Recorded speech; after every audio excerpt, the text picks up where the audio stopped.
El origen del caos capítulo 5, el dolor era lo primero que registraba mi cerebro cada vez que despertaba. Durante los primeros días después de la pelea con el Kappa, abrir los ojos significaba recibir una oleada de señales de emergencia desde cada rincón de mi cuerpo. El hombro, las costillas, los moretones que habían florecido como mapas de guerra en mi piel. Pero esa mañana, una semana después, el dolor había pasado de ser un incendio a una brasa constante. Podía vivir con eso. Lo que no podía vivir era con el silencio de Val. Llevaba 3 días sin aparecer. Desde que nos dejó en mi casa después de la pelea, vendados como momias y medio muertos, no habíamos sabido nada de él. Su moto no estaba en el patio trasero, y aunque revisé el cobertizo por si acaso, las hachas de bombero que nos había prestado seguían allí, apoyadas contra la pared, como recordatorios mudos de lo que habíamos hecho. Sebastián sí había vuelto. Al día siguiente de la pelea apareció en mi puerta con el brazo en cabestrillo y una sonrisa que no podía ocultar, a pesar del dolor. Su madre casi lo mata cuando lo vio llegar a casa con esas heridas, pero él inventó alguna historia sobre un accidente en el bosque. No sé si se la creyó, pero al menos no llamó a la policía. ¿Val no ha dicho nada?, preguntó mientras se dejaba caer en el sofá, con cuidado de no golpearse el brazo. Nada, respondí, sentándome frente a él con una taza de café que apenas podía sostener con mi mano buena. Desde que se fue, ni una llamada, ni un mensaje. Nada. Sebastián frunció el ceño. Qué raro. Quiero decir, el tipo es un sociópata, pero, después de lo que pasó, pensé que al menos, ¿qué? ¿Que se quedaría a tomar té y hablar de sentimientos? Lo interrumpí con una mueca. No es su estilo. Lo sé, pero, bueno. Da igual. Tarde o temprano aparecerá. No sonaba muy convencido, y yo tampoco lo estaba. Pasaron 4 días más. Mi cuerpo seguía sanando.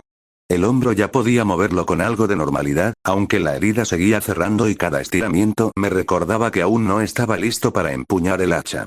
Las costillas dolían menos, siempre y cuando no respirara demasiado profundo o tosiera. Era un progreso lento, pero progreso al fin. Sebastián venía todas las tardes. Su brazo mejoraba más rápido que mis costillas, quizá porque las garras del Kappa habían hecho un daño más superficial de lo que parecía, o porque él era más joven y su cuerpo se recuperaba con más facilidad. A veces me ayudaba con las tareas de la casa, cosas simples que no requirieran usar las 2 manos. Otras veces nos sentábamos en el patio trasero, mirando el cobertizo y las hachas, y hablábamos de lo que había pasado. Nunca voy a olvidar ese momento, dijo una tarde, cuando el sol empezaba a esconderse tras los árboles. Cuando me agarró, cuando sentí que me levantaba del suelo, pensé que iba a morir. De verdad. No como cuando uno dice casi me muero de susto. Pensé que esa cosa me iba a despedazar igual que a los otros. Casi lo hace, respondí, sin apartar la vista del horizonte. Lo sé. Pero no fue así. Me salvaste. Las 2 veces. Lo miré de reojo. Tenía los ojos humedecidos, pero no estaba llorando. Era algo más profundo, una mezcla de gratitud y asombro, como si todavía no pudiera creer que estaba vivo. No fui solo yo, dije. Val también. Si no le hubiera clavado el hacha en el momento justo, Val es un caso aparte, me interrumpió. Pero tú podrías haber huido. Cuando el Kappa me tenía, podrías haberlo dejado ahí y escapar. Pero no lo hiciste. Lanzaste esa piedra y te enfrentaste a él otra vez. No supe qué responder. La verdad es que en ese momento no pensé. Simplemente actué. Ver a Sebastián en las garras de esa cosa había desencadenado algo en mí, algo que no sabía que existía. Un instinto de protección, quizá. O la certeza de que si lo dejaba morir, una parte de mí moriría con él. Eres mi amigo, dije al fin, encogiéndome de hombros. No iba a dejar que te matara. Sebastián me miró un largo rato, luego asintió y volvió a clavar la vista en el horizonte. No dijimos nada más. Pero no hacía falta. Fue al atardecer del 8º día cuando escuché el motor. Estaba en la cocina, preparando algo de cenar con mi brazo aún renqueante, cuando el rugido característico de una moto se acercó por la calle y se detuvo justo frente a mi casa. Dejé lo que estaba haciendo y caminé hacia la puerta principal, abriéndola con una mezcla de alivio y molestia. Val estaba allí, apoyado contra su moto, con el casco bajo el brazo y esa expresión de siempre. Pero algo había cambiado en él. No era su ropa, ni las nuevas heridas que apenas comenzaban a cicatrizar en su rostro. Era la mirada. Seguía siendo fría, distante, pero había algo más. Una urgencia, quizá. O una decisión tomada. Tienes que venir conmigo, dijo sin preámbulos. ¿Qué? ¿De qué hablas? Llevas una semana sin aparecer, sin decir nada, y ahora llegas así, como si nada. No hay tiempo para explicaciones, me cortó. El capa. Su cuerpo. Sigue allí. Sentí un escalofrío recorrer mi espalda. ¿Qué quieres decir con que sigue allí? ¿No se lo habrán comido los animales o algo? Val negó con la cabeza. He estado vigilando. Desde lejos, sin acercarme. Nadie lo ha tocado. Ni animales, ni pájaros, ni insectos. Nada. Sigue exactamente donde lo dejamos. ¿Y eso qué significa? Significa que tenemos que quemarlo. Ahora. No perdí el tiempo discutiendo. Llamé a Sebastián, que llegó en 15 minutos con el cámaro de su madre y una expresión de confusión en la cara. En el camino hacia el bosque, Val explicó lo que había visto, aunque sus explicaciones eran más bien fragmentos sueltos que nosotros teníamos que unir. Durante 8 días he ido cada mañana y cada tarde, dijo desde su moto, hablando lo suficientemente alto para que lo escucháramos desde el coche. El cuerpo no se descompone. No duele. Los animales lo evitan. Es como si algo lo protegiera. O como si estuviera esperando algo, sugirió Sebastián, con ese tono que usaba cuando sus teorías conspirativas empezaban a tomar forma. Val no respondió. Pero su silencio fue más elocuente que cualquier palabra. Cuando llegamos al claro desde donde habíamos visto el río por primera vez, el sol ya se había ocultado detrás de las copas de los árboles, dejando el bosque sumido en una penumbra amenazante. Bajamos del coche y la moto, y esta vez Val llevaba una mochila de la que sobresalían las 3 botellas de cócteles Molotov que nos había mostrado semanas atrás. ¿No sería mejor esperar a mañana, con luz? Pregunté, mientras caminábamos hacia el río. No, respondió Val sin mirarme. Cuanto más esperemos, más probable es que pase algo. Y no quiero estar aquí cuando pase. Avanzamos en silencio, con las linternas de nuestros teléfonos iluminando el camino. El bosque nocturno era diferente al diurno. Los sonidos se amplificaban, las sombras se alargaban, y cada rama que crujía bajo nuestros pies parecía un presagio. Pero llegamos sin incidentes. El capa seguía allí. Su cuerpo yacía exactamente donde había caído, junto al árbol donde Val se había estrellado durante la pelea. 8 días después, debería haber estado irreconocible, cubierto de moscas, descomponiéndose. Pero no. Su piel escamosa seguía húmeda, sus ojos negros miraban al cielo vacío con la misma expresión que cuando estaba vivo, y de sus heridas aún rezumaba ese líquido verdoso, como si el tiempo se hubiera detenido para él. Es como si acabara de morir, susurró Sebastián, con la voz temblorosa. Val no perdió el tiempo. Sacó una de las botellas de la mochila, encendió el trapo con un mechero y la lanzó contra el cuerpo del capa. El vidrio se rompió con un crujido seco, y las llamas se extendieron rápidamente, devorando la piel escamosa con un hambre voraz. El olor que desprendía era horrible, una mezcla de carne quemada y algo más antiguo, más profundo, que hacía que el estómago se nos revolviera. Lanzó otras 2 botellas. Pronto, el capa no era más que una hoguera en medio del bosque, una pira funeraria para una criatura que nunca debió existir. Nos quedamos allí, mirando cómo las llamas consumían lo que quedaba de nuestro primer monstruo. Nadie habló. No había palabras para ese momento. Solo el crepitar del fuego y el calor que nos llegaba a la cara, secándonos los ojos y endureciendo la piel. Cuando solo quedaron cenizas, Val apagó los restos con tierra y nos miró. Ya está, dijo. Vámonos. Y nos fuimos. Las semanas siguientes fueron extrañas. Mi cuerpo sanaba, lento pero seguro. A las 2 semanas ya podía mover el hombro sin sentir que me clavaban un cuchillo. A las 3, las costillas habían dejado de dolerme al respirar. A las 4, volví a empuñar el hacha de mi abuelo, sintiendo el peso familiar en mis manos, la madera gastada contra mi palma. Sebastián se recuperó antes. Su brazo quedó libre del cabestrillo a los 10 días, y aunque las cicatrices de las garras del capa serían permanentes, no perdía movilidad.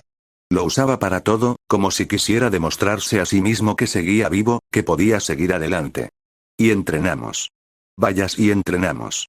Sin Val, al principio fue difícil. Él era el que nos empujaba, el que nos obligaba a dar lo mejor de nosotros, aunque fuera a base de insultos y golpes. Pero poco a poco, Sebastián y yo encontramos nuestro propio ritmo. Todas las mañanas, después de mi rutina de ejercicios, él llegaba a mi casa y nos íbamos al bosque, al mismo claro donde mi abuelo me había enseñado a talar árboles años atrás. Al principio solo practicábamos con el tocón. Golpe tras golpe, corrigiendo posturas, mejorando la precisión. Sebastián había mejorado muchísimo. Ya no lanzaba el hacha al primer intento, y sus golpes tenían una fuerza que antes ni siquiera podía imaginar. A veces, cuando acertaba un golpe especialmente bueno, se giraba hacia mí con una sonrisa de oreja a oreja, como un niño que acaba de aprender a montar en bicicleta. ¿Viste eso?, decía, señalando la marca en la madera. Eso fue todo mío. Te falta potencia, respondía yo, aunque en el fondo me alegraba de verlo mejorar. Pero la técnica está mejorando. Luego empezamos a talar árboles pequeños. No los enormes robles que mi abuelo solía cortar, sino troncos jóvenes, de esos que crecen en los bordes del bosque. Era un buen ejercicio para medir nuestra fuerza y nuestra resistencia, y también para acostumbrarnos al peso del hacha en situaciones reales. Sebastián taló su primer árbol un mes después de la pelea. Fue un momento épico. El tronco crujió, se inclinó lentamente, y cayó al suelo con un golpe sordo que levantó una nube de hojarasca. Él se quedó mirándolo, con el hacha colgando a un costado, la respiración entrecortada y los ojos brillantes. Lo hice, dijo, casi sin creérselo. Lo hice, Elliot. Lo hice. Te dije que podías, respondí, dándole una palmada en el hombro. Y esto es solo el principio.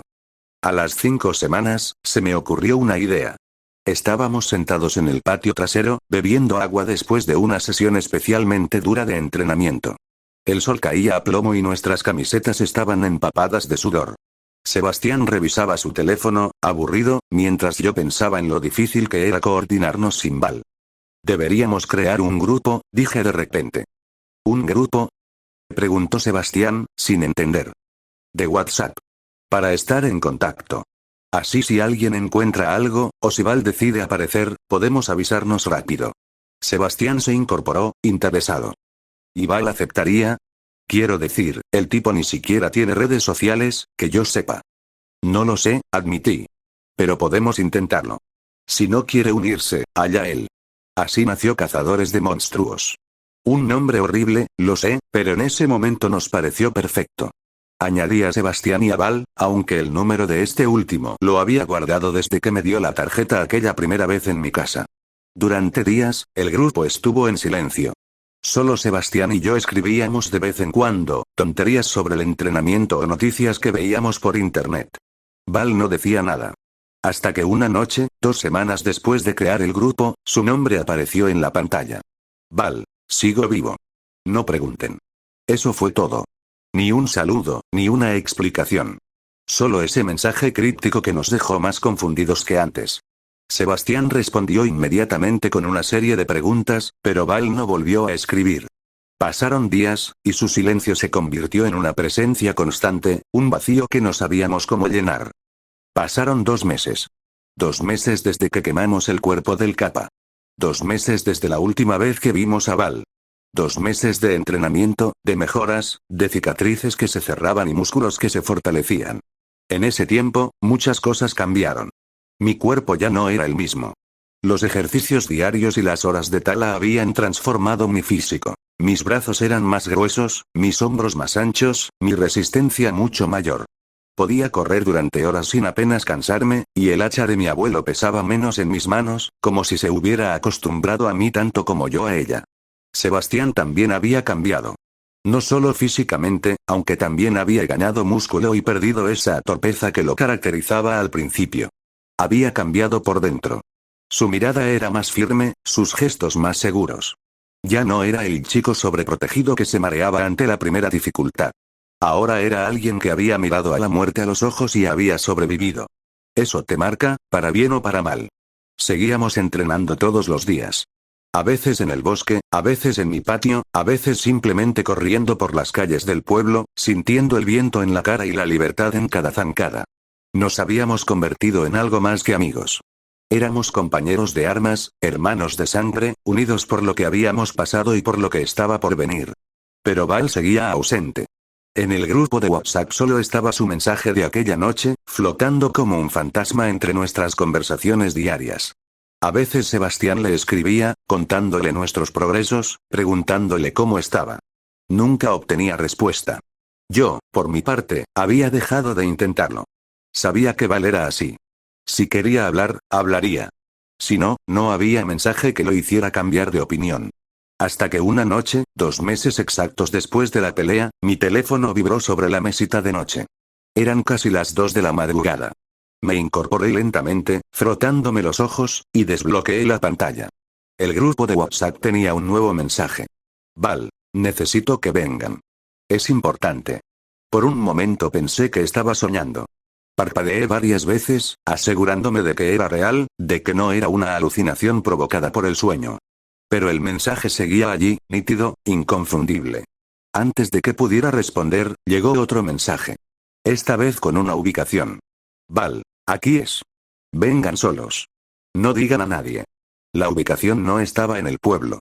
De hecho, no estaba ni siquiera en Oregón.